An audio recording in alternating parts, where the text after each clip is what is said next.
Students, welcome to my class. My today's session would be based on the methods or techniques in capital budgeting decision.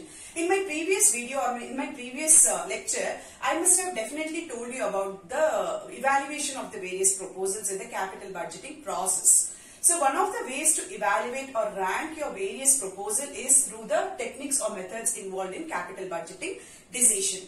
So there are two ways. Although there are various ways of explaining the capital budgeting decision, prominently the methods involved in the capital budgeting decision can be discussed in two different ways.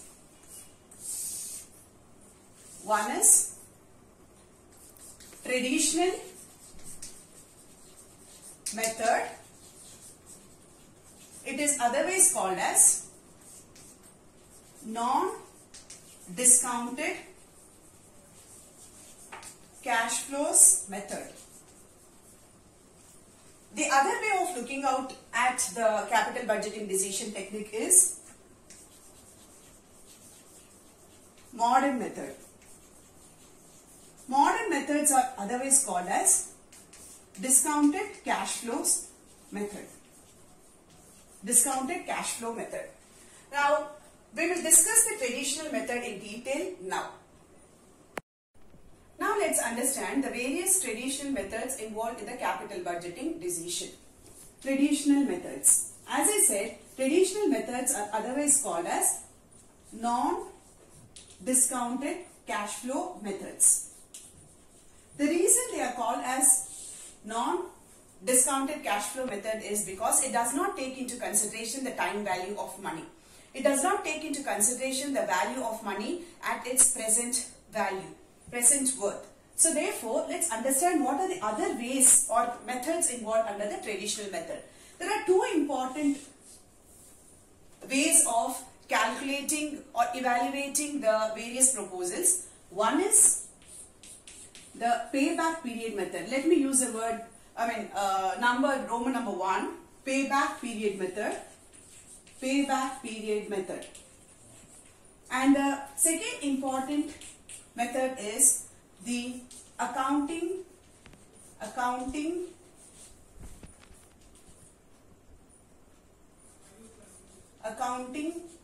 rate of return method.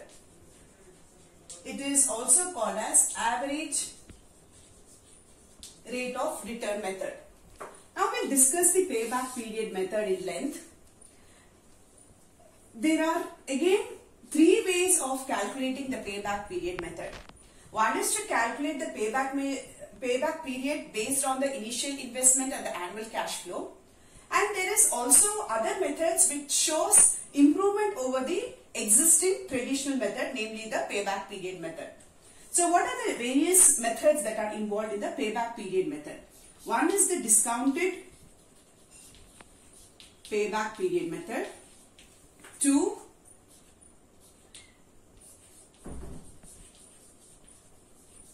payback period, reciprocal payback period method, reciprocal period payback period method, and the last one is post payback period method. Let's discuss the payback period method in detail. I need the space over here, so I'm going to erase this off. I'm going to take examples under payback period method, discuss them in detail with you all. So let's take the payback period method. Now what do you mean by payback period? Now there is a word called as period. It means duration.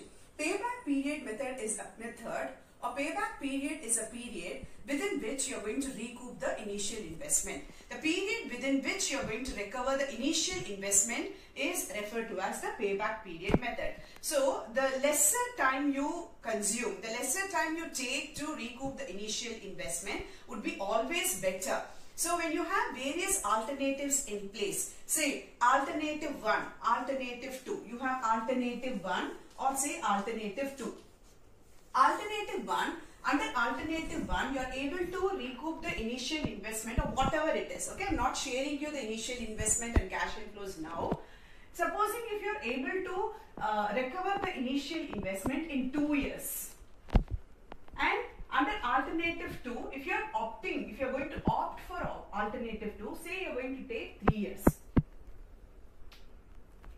So as a decision maker, you would naturally go for choosing a project which is going to let's discuss the payback period method in detail. Although I have mentioned various other methods which comes under the payback period, which is an improvement over the payback period method, which is because of its limitation, I will discuss the payback period method with its example and then move to all the other 3 methods that we have here. Okay, so now payback period, let me use a short form PBP. Okay, this would be greater if you understand PBP. Now, payback period method. When your cash inflows are uniform, CIF, let me use a word CIF. So what is CIF in this case? Cash inflows. Cash inflows. When cash inflows are even and when cash inflows are uneven. We can also say when cash inflows are uniform and when cash inflows are not uniform. Now what do you mean by cash inflows? Cash inflows are profits that comes inside the organization after the investment is made. Cash inflows here in case of your payback period method means profits which is after taxation but before depreciation. Please understand the meaning of cash inflows in case of PBP. The reason you have to understand cash inflow is because each time you have a method, you may have to understand this and it's going to be different.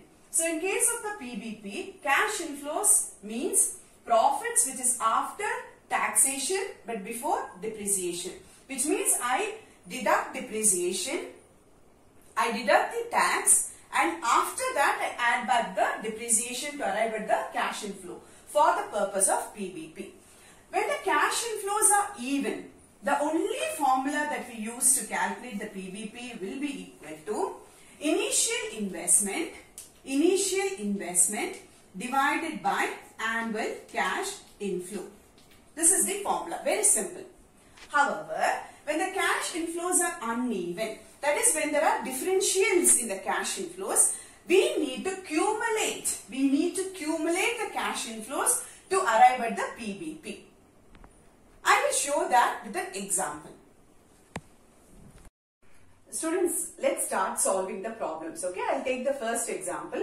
Example for the first case. Case being when the cash inflows are even. Okay, so let's take example number 1. I have shown the example number 1, 2 in the image file. You can have a look at it. But I will take the details of that particular problem on the board. Okay, the initial investment of the proposal. The initial investment of the proposal is 1 lakh. The annual cash inflows generated by the project is around 20,000 rupees for the next 5 years. They have asked you to calculate the payback period. Okay, very simple case. The answer here in this case is, how do we calculate PBP? Payback period here is, apply the formula, initial investment divided by annual cash inflows. Now you should understand, how do we determine the cash inflow is even or not? When they say that the initial investment is 1 lakh, cash inflow is 20,000 for the next 5 years. This project is going to generate rupees 20,000 for the next 5 years. The question is, within how many years are we going to recover the initial investment, right? So, apply the formula. It is a first case. PBP in this case would be, PBP would be, initial investment is 1 lakh. 1 lakh divided by 20,000.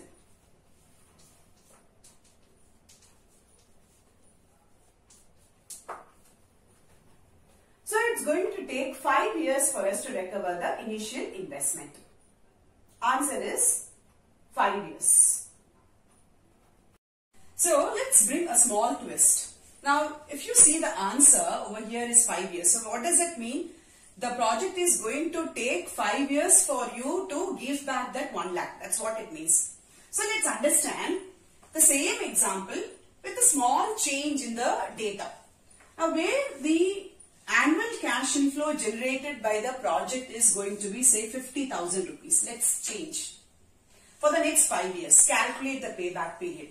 Now, in this case, payback period would be 1 lakh divided by 50,000. Which means this project is capable of giving you that initial investment within 2 years. So, as I said in my deliberation, shorter the duration the project takes for the recovery of the initial investment, better it is. That's the example 2. Let's bring in one more example, example 3, with some more twists in it. Say the initial investment of the project is rupees 5 lakhs. The cash inflows given to us is rupees 1 lakh. And this is after writing off, okay? After writing off the depreciation and tax. And say the depreciation is around rupees 25,000. They asked you to calculate the PBP. This is a small twist only for you to be very confident about what should be the meaning of your cash inflow. So let's go to the calculation. Calculation of PBP. We know the formula is initial investment divided by annual cash inflows. I'll use some of the short forms in my class. Try to follow that. Now, initial investment is known to us, which is 5 lakhs. Yeah? But we do not know what is the annual cash inflow. And it is not direct. So, how do we arrive at the cash inflow? Cash inflow in this case is equal to cash flows, which is after taxation but before depreciation. This is what I was telling you in my deliberation. So, how do I take? So, cash flows is given to you, which is 1 lakh. 1 lakh plus I need to add back my depreciation of rupees 25,000. So, it is 1,25,000. So, apply the formula now. So, therefore, the payback period is equal to 5 lakhs divided by 1,25,000, which is equal to 4 years. So, can we? So, you saw the PBP, which is 4 years. So, let's conclude the project, which has an initial investment of 5 lakhs, will be able to recover this 5 lakhs within 4 years. So, thus, the payback period is 4 years.